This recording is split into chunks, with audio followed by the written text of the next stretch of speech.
love, light, balance the darkness and chaos. This is throughout the galaxy, aka One Cell Alchemist. Let me tell y'all something. The world, okay? My community, my sickle cell community, one thing that we be going through is physical pain, okay? Excruciating pain. I'm talking pain that a lot of people on earth would not be able to handle. Now, with that being said, everybody's pain experience is different, okay? Regardless of if you have sickle cell or not. Even in our community, one of us with sickle cell could be having this type of pain, another one can have this type of pain, and we will never know how it feels for that next person.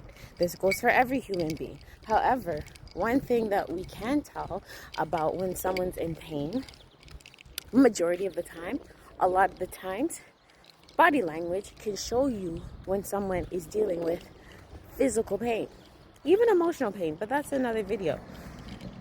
Physical pain brings about a specific type of body language that makes it shows you that that person is dealing with a discomfort, right? Now, it could be teeth grinding or gnawing of the teeth. It could be boring of the eyebrows, could be crying, could be walking around pacing, it could be anger. There's different ways on how people push through pain, transmute pain, get stuck with pain, but it doesn't negate the pain that they're feeling. So why in the fuck people with sickle cell going to hospitals emerge? Why are we not taken seriously?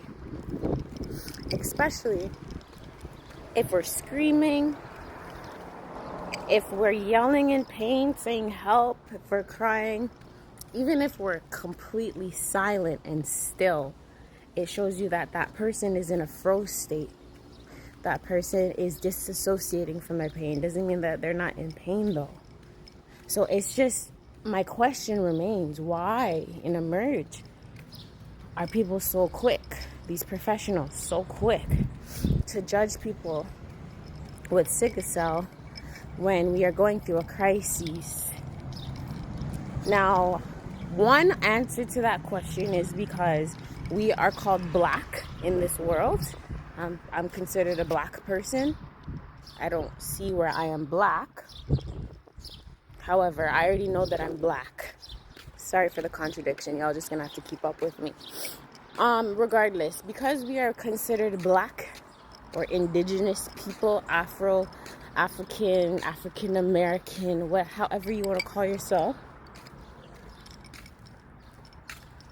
we already know there's big stereotypes that are upon us in life. So imagine now, you have all these black people coming to Emerge, saying they're in pain, and the only way to help with the pain is through narcotics. This leads to problems like we are looked at like we're seeking drugs, even though you could tell that the person is going through a painful episode. You could tell they're uncomfortable. You can tell it's not that they're seeking the drugs. They are seeking help.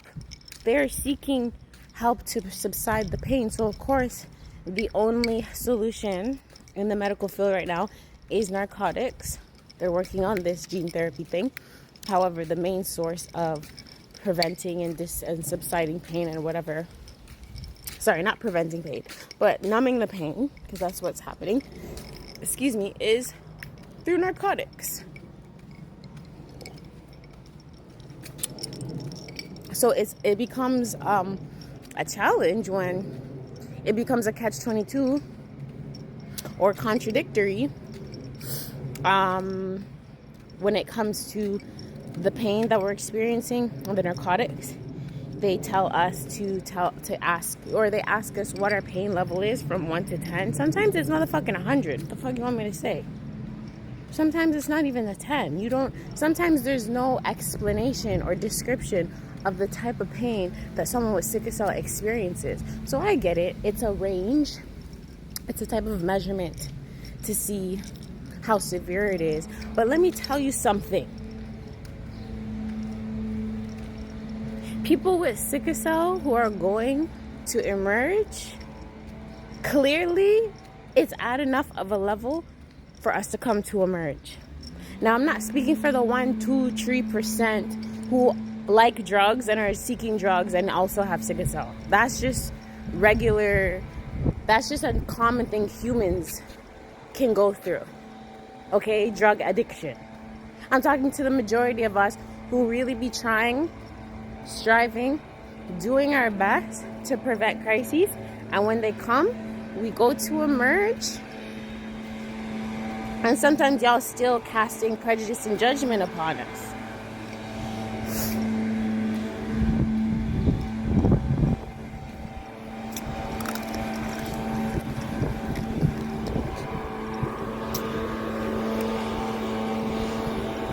Just remember that not everybody who is black, or not everybody with sickle cell is black. Yes, it's the majority of us. Okay, it's prominently found in black communities. However, my Mediterranean niggas, yeah, they can have it too. My Pakistani niggas, yeah, they can have it too. Punjab. Okay. All my dark white, my dark white niggas, they can have sickle cell too. And the issue, even with that, is because they are not black. They can either go through it smoother, go to the hospital smoother because they don't have to be ridiculed or prejudiced, or they can have even a harder time of people believing them because they're not black.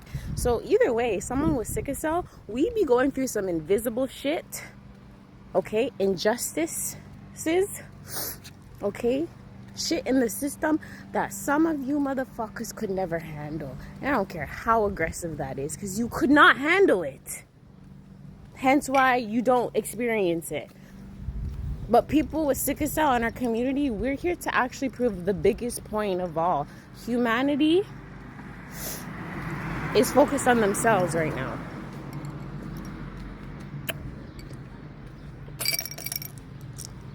So let me tell you something. This is my ignorant aspect of my human brain talking. People with sickle cell, we already have our own war, okay?